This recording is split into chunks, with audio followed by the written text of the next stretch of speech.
Bien, continuamos hoy con el estudio del capítulo 4 del libro de los Gálatas.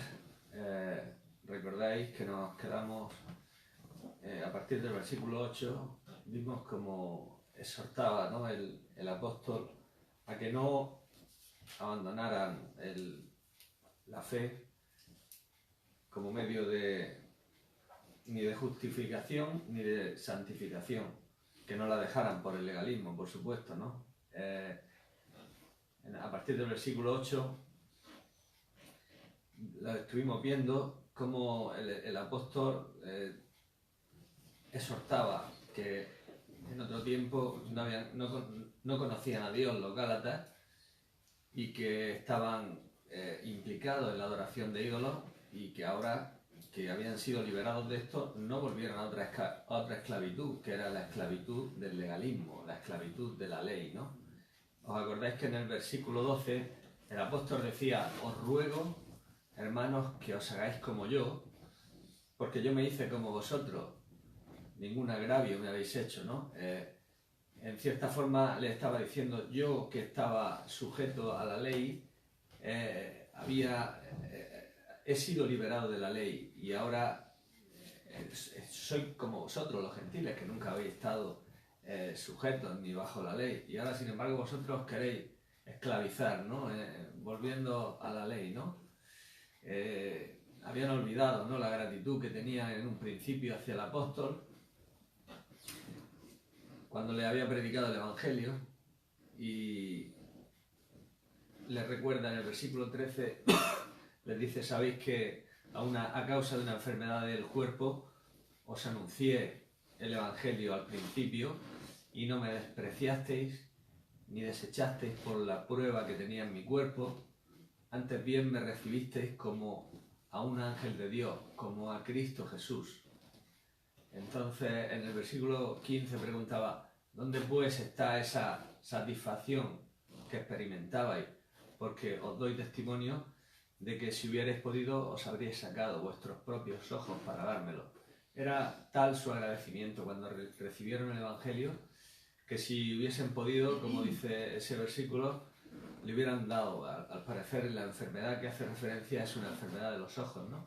Y que le da una apariencia un tanto repulsiva. Y dice que estaban tan agradecidos y reconocieron la bendición que era para ellos, que si hubieran podido se hubieran sacado sus propios ojos para dárselos, ¿no?, al apóstol. Y luego en el versículo 16 se vuelve bruscamente, ¿no?, y les dice: ¿me he hecho vuestro enemigo por deciros la verdad? ¿Me he hecho pues vuestro enemigo, pregunta el apóstol, por deciros la verdad? Habían cambiado de actitud de repente, ¿no? Estas personas, estos creyentes de Galacia, ahora más bien querían sacarle los ojos a Pablo, más bien que prestarle los suyos, como al principio, ¿no? Ahora estaban influenciados por los falsos maestros, habían tomado una posición opuesta a la que tuvieron en un principio, y ahora querían sacarle los ojos a Pablo, ¿no? Cuán inciertos son los cumplidos de los hombres, ¿no? Cuán prestos están a cambiar de opinión las personas de un día para otro, ¿no? Esto es así, esto lo vemos en las Escrituras, ¿no? Pablo sabía, ¿no?, que las adulaciones y todos los cumplidos de la gente no eran realmente de mucho valor, ¿no? De hecho, él dice que cuando le escribe a los Corintios, ¿acordáis? Dice: en muy poco tengo el ser juzgado por vosotros, ni aun yo me juzgo a mí mismo, el que me juzga es el Señor, ¿no? Entonces no estaba muy preocupado de que se le halagara mucho, ¿no? A veces los halagos pueden hacernos entontecer un poco, ¿no? Y en las Escrituras tenemos ejemplos de personas que halagaron y que actuaron, ¿no?, como adulando a otros, pero luego de repente cambian de opinión, ¿no? Y Dios ve el corazón, Dios ve el corazón, Dios no se deja mover por, por, por el jaleo, ni por los gritos, ni por nada, ¿no? Las personas sí, las personas parece que... Recuerdo una vez que los israelitas, esto está en Primera de Samuel, capítulo 4, no hace falta que vayáis, luego si queréis lo veis en la casa, ¿no? Que dice que los israelitas lucharon contra los filisteos les vencieron, ¿no? Y eran los tiempos de Elí, el sacerdote, y sus dos famosos hijos, Ofni y Finés. Y dice que fueron derrotados, ¿no? Los israelitas delante de los filisteos. Y los israelitas dijeron, esto es porque no hemos traído el arca, vamos a traer el arca, ¿no? Y dice que cuando llegó el arca al campamento de los israelitas, dice que hubo tal alborozo que la tierra tembló, dice la Biblia, que la tierra tembló. Y esto impresionó un tanto a los filisteos, porque dijeron, dice, ahora ha venido Dios al campamento de los filisteos, ¿no? Y se quedaron un poco así impresionados, ¿no? Pero Dios no se impresiona, ¿no? Por las cosas lo que nosotros tenemos por sublime, a Dios no le impresiona, ¿no? Y los halagos, los cumplidos, no. En Juan capítulo 2, que narra de que Jesús subió a Jerusalén después de las bodas de Caná, de Galilea, dice que subió a Jerusalén, posiblemente fuera la primera Pascua al comienzo de su ministerio público, y estaba allí con sus discípulos, y dice que estando él en la fiesta, muchos creyeron en él viendo las señales que hacía, ¿no? Muchos creyeron en él, ¿no? Y seguro bueno, los discípulos cuando vieron el movimiento que hubo un movimiento de gente que creyó en él.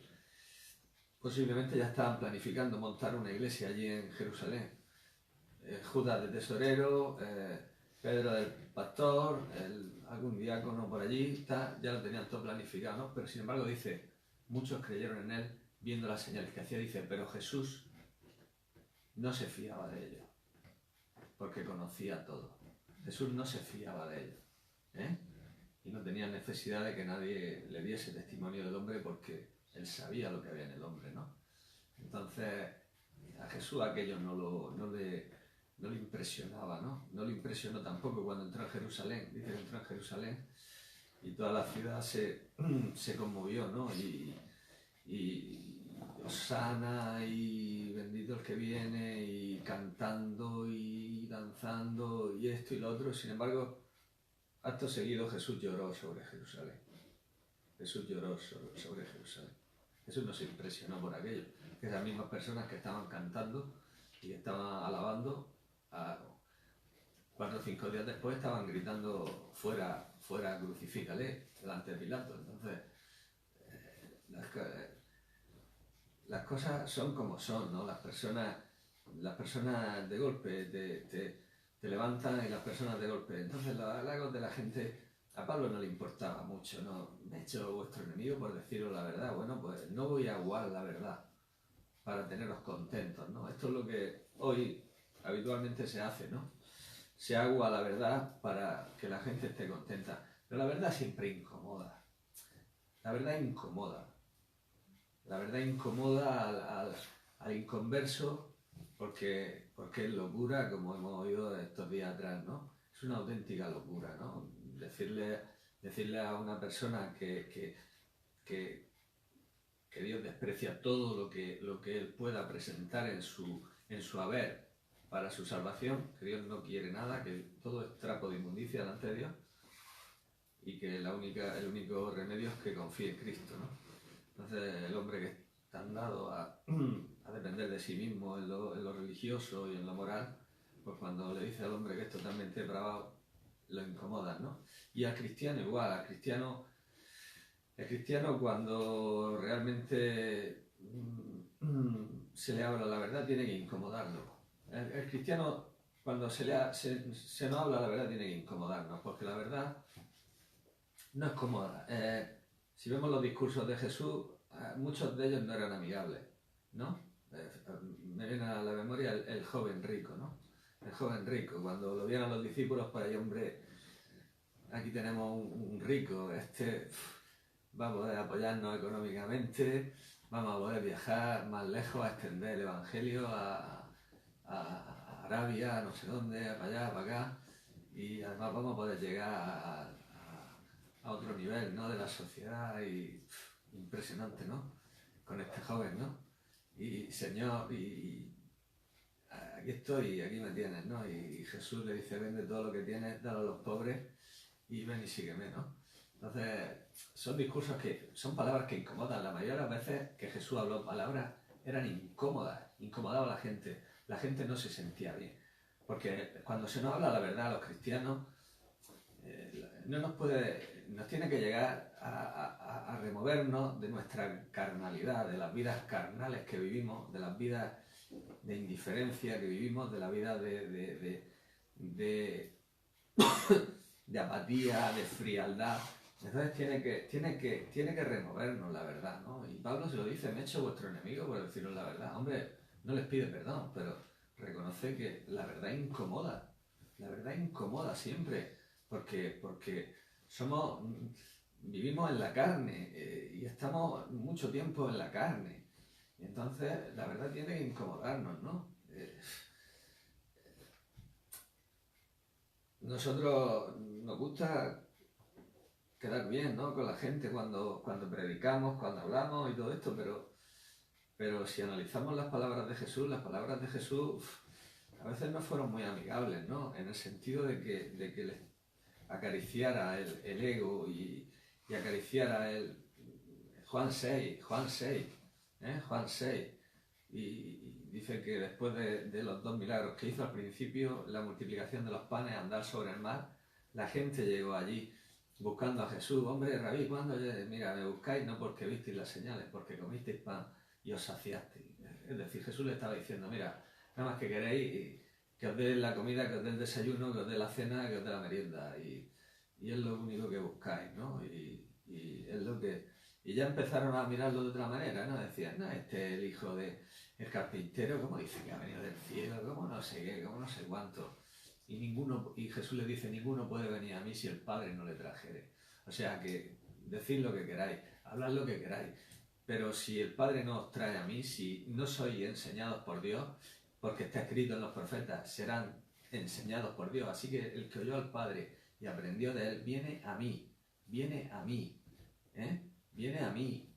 Y el que no come mi carne y bebe mi sangre, y no tiene vida. El que come mi carne y bebe mi sangre tiene vida eterna, y yo le resucitaré en el día postrero, porque mi carne es verdad. Y entonces empezaron los discípulos, dura palabra es esta, dura palabra es esta. Vamos, que ahora que había venido toda la gente aquí, ahora que los tenía todos, dice que empezaron a irse, los echó a todos.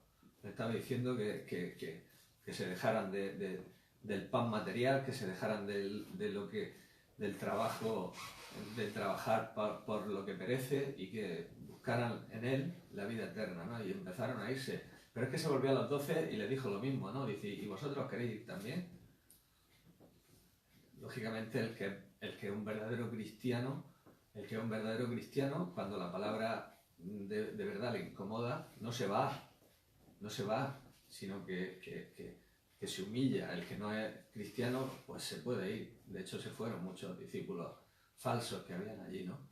Pero Jesús, es verdad, y otra vez me recuerdo también que les dijo a los fariseos también que no les sería dada señal, ¿no? Que sería dada la señal de Jonás, que eran incrédulos, y los discípulos vinieron y le dijeron, dicen, oye, que se están incomodando por lo que está hablando, que se siente... Y Jesús les dijo, dice, mira, toda planta que no plantó mi Padre Celestial será desarraigada. Entonces, la verdad tiene ese doble efecto, ¿no? Al cristiano lo tiene que incomodar, a los gálatas lo incomodó, lo estaba incomodando. Parece ser que reaccionaron.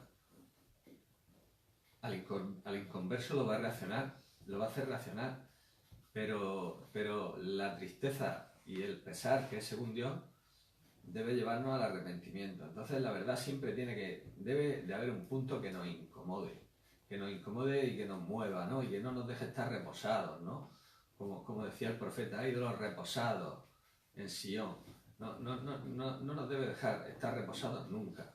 La verdad tiene que tocar la fibra de nuestro corazón de tal manera que nos haga reaccionar, ¿no? Y muchas veces nos enfade, con la persona que nos habla y con nosotros mismos sobre todo. Y a veces nos va a enfadar con la persona que nos habla, porque esto es lo que hizo Pablo, ¿no? Y lo que hizo en multitud de veces, ¿no? Aquí les dijo insensatos, les dijo necios, a los corintios les dijo carnales, sois carnales, no os puedo dar alimento sólido porque sois carnales, entonces lechecita, biberoncito voy a dar, porque sois unos carnales, y habiendo disensiones entre vosotros sois carnales, y haciendo esto como hacéis sois carnales, y llevando a los tribunales vuestros asuntos sois carnales, y haciendo estas cosas que hacéis, comiendo en los lugares de ídolos y no respetando a los débiles, sois carnales, y sois carnales, en fin, que la verdad, y si vemos las cartas del Apocalipsis, son cartas fuertes, son cartas que deberían de hacer reaccionar a la Iglesia. Es cierto que en algún momento la alaba por ciertas cosas, pero a partir de la primera carta a los Efesios ya les está diciendo que han dejado su primer amor, ¿eh? A la Iglesia de Pérgamo le dice que está morando donde tiene Satanás su trono, ¿eh? y que siguen las obras de los nicolaitas, y que siguen la doctrina de Balaam, y cuando llega a Tiatira le atizan muy fuerte, porque dice que están yéndose por tras falsas doctrinas, que estaba enseñando una mujer, Jezabel, y que como no se arrepintiera, que iba a venir y que le iba a dar fuerte. Y a Sardis le dice lo mismo, tienes nombre de que vives, pero estás muerto, entonces arrepiéntete y vuélvete a mí y haz las primeras obras. Y a todas las iglesias, en la Odisea no digamos nada, ¿no? En la Odisea cuando les dice que son tibios, que no son fríos ni calientes, que los va a vomitar de su boca, que se creen que no tienen necesidad de nada, que se han enriquecido y que son pobres, desnudos, miserables. Entonces, vamos, la palabra de Dios siempre tiene que hacernos reaccionar, tiene que hacernos despertarnos, ¿no? Entonces, cuando oyes un mensaje de estos que nada más que te dice que eres muy bueno, que Dios te lo quiere dar todo, que Dios te quiere dar esto, que Dios te quiere dar más, que te va a dar mucho, que te va a hacer algo tan grande, que más grande y muy grande y súper grande te lo va a dar Dios, y que te va a dar esto y que te va a dar lo otro, y entonces ahí las alarmas se nos tienen que encender, ¿no? Porque hombre, no digo que no tengan que haber mensajes que nos animen, pero normalmente los mensajes de los profetas esos mensajes de restauración, de bendición, pero también iban mensajes muy duros, iban los dos juntos. Si estudiáis los profetas, os dais cuenta de que de un mensaje pasa a otro en el mismo capítulo. Entonces iban juntos, iban de la mano, ¿no? Entonces Dios hería y sanaba. Entonces Dios hería primero porque el pueblo no estaba bien, porque no estamos bien.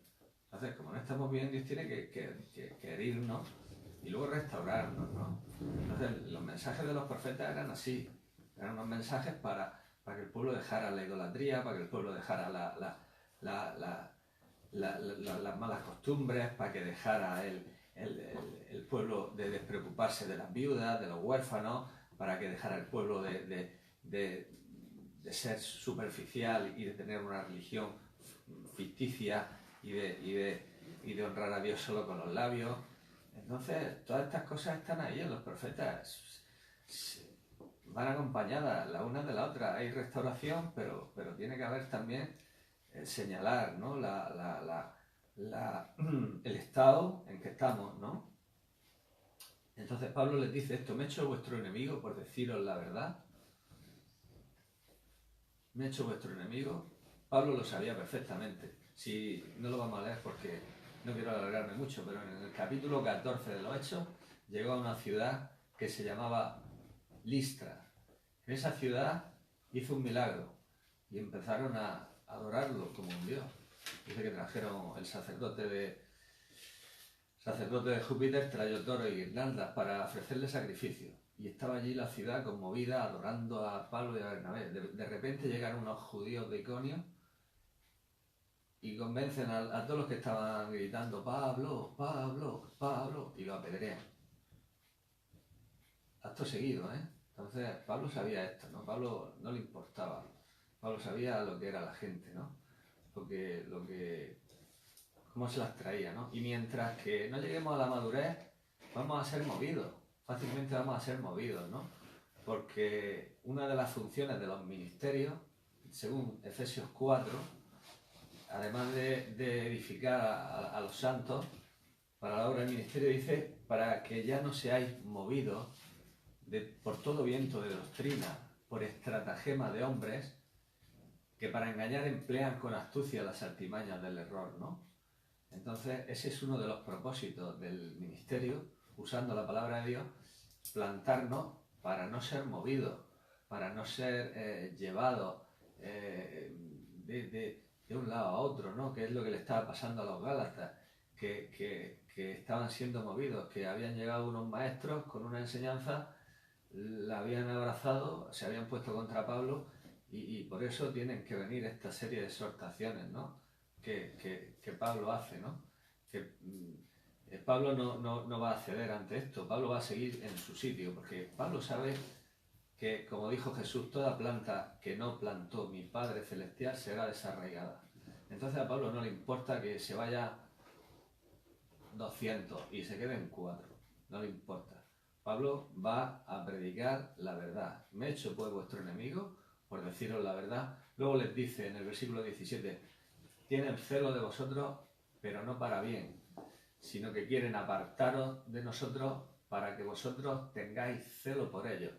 Dice, bueno es mostrar celo en lo bueno siempre, y no solamente cuando estoy presente con vosotros. Aquí Pablo hace un contraste entre la motivación de los falsos maestros y la motivación del mismo, de Pablo. Los falsos maestros siempre buscan un séquito, buscan tener unos seguidores, ¿no? Esto es lo que han hecho siempre los falsos maestros. Les gusta eso, que las personas los tengan a ellos como los mediadores, como los canales de bendición y donde el pueblo tiene que ir a recibir, ¿no? esa unción, como lo llaman muchos, acordaros cuando vino aquel movimiento tan terrible a Cartagena, ¿no? que las personas tenían que ir allí a que el líder le diera con la chaqueta, o le soplara, o le pusiera la mano encima para tirarlo, y allí pues se caía todo el mundo, ¿no? Y eso era la bendición para ellos, ¿no? Vendían muy bien esas bendiciones, y lo que hacían era que la gente pues tuvieran volvieran a ellos para recibir la bendición, ¿no? Ese éxtasis y esa sensación de bienestar y todo esto, ¿no?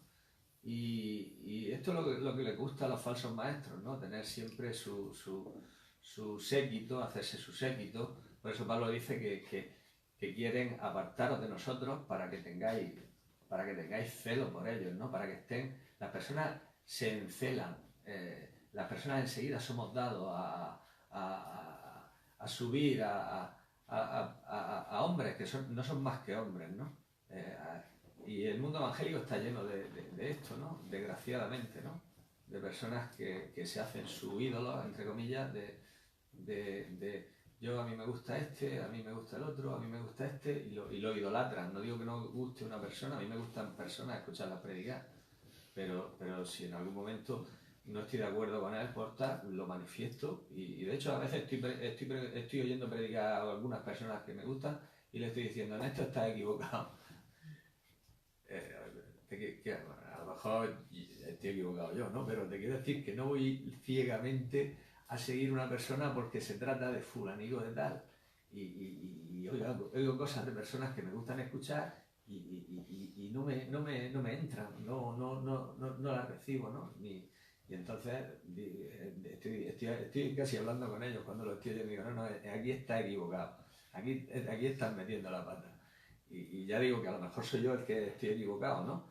Pero no lo voy a idolatrar, no voy a ir a pie juntilla con todo lo que ha dicho este, con todo lo que ha dicho el otro, con todo lo que ha dicho este, ¿entiendes? Entonces tenemos que tener también esa vista, ¿no? Ahí en el mundo protestante se idolatra a Lutero, y Lutero tuvo sus sombras, tuvo sus sombras. Entonces, pues sí, hay cosas buenas que dijo Lutero y que está bien cogerlas, pero todo lo que dijo Lutero a pie juntillas no podemos cogerlo, o todo lo que dijo Calvino, o todo lo que diga quien sea. Entonces tenemos que examinarlo todo. La Biblia dice que lo examinemos todo y retengamos lo bueno y que no nos encelemos con nadie y que no idolatremos a nadie. Lutero fue un antisemita declarado. Entonces, hay cosas que tenemos que valorarlas y no idolatrar a una persona. Somos personas caídas que por la gracia de Dios nos ha levantado y Dios nos ha restaurado, ¿no? Y si alguna vez nos puede usar, pues gloria a su nombre, ¿no? Pero lo que hacía Pablo no era llevarse a las personas detrás de él. No. Cuando las personas llegaban a decir yo soy de Pablo, él se enojaba mucho. Porque dice, es que fuiste bautizado en el nombre de Pablo. Es que fue crucificado Pablo por vosotros, le dice a los corintios. ¿Quién es Pablo? ¿Quién es Apolo? Somos servidores por medio de los cuales habéis creído, porque el Señor nos ha concedido esto. Pero él no quería de ninguna manera tener los paulinos, ni los pablinos, ni los pablistas, ni los papistas, ni nadie. Él quería tener las personas establecidas en Cristo. Entonces, cuando él veía que había un movimiento sectario, pues estos movimientos son sectarios. Sectarios, ¿sí? Y ya está. Entonces, el que pone su ojo en un hombre, el que pone su ojo, pues lo mismo se lleva un chasco de golpe, ¿no? Entonces nuestra mirada es Cristo, nuestra meta es Cristo y nuestros ojos puestos en Cristo. Y ya está.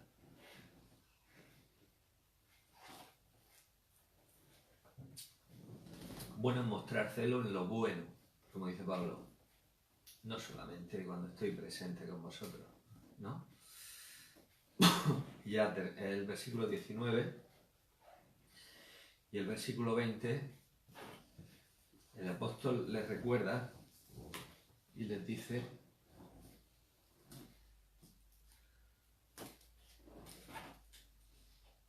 hijitos míos, por quienes vuelvo a sufrir dolores de parto hasta que Cristo sea formado en vosotros. Hijitos míos, por quienes vuelvo a sufrir dolores de parto hasta que Cristo sea formado en vosotros. Y eran sus hijos espirituales. Quisiera estar con vosotros ahora mismo y cambiar de tono, porque estoy perplejo en cuanto a vosotros. Le recuerda que Él es su Padre espiritual y por ello sufre. Por ello volvía a sufrir, no, en este caso no para salvación, pero sí para que Cristo fuera formado en ellos, ¿no? Entonces Pablo sufría por estas personas sin coaccionarlas, sin imponerse de una forma carnal sobre ellas, pero luchaba por ellas en oración. Dice en Colosenses, en el primer capítulo, al final, dice que él predicaba el Evangelio, predicaba el misterio de Dios, anunciando, enseñando, a fin de establecer en Cristo Jesús a todo hombre, a presentar perfecto en Cristo Jesús a todo hombre. Dice, para lo cual también trabajo luchando según la potencia de Él, la cual actúa poderosamente en mí. El propósito de Pablo era establecer a las personas en Cristo, formar a Cristo en las personas, porque ese es el único remedio para nuestras vidas. nuestras vidas, si no tienen esa meta de ser, de que Cristo se forme en nosotros, pues vamos a apuntar erróneamente, ¿no?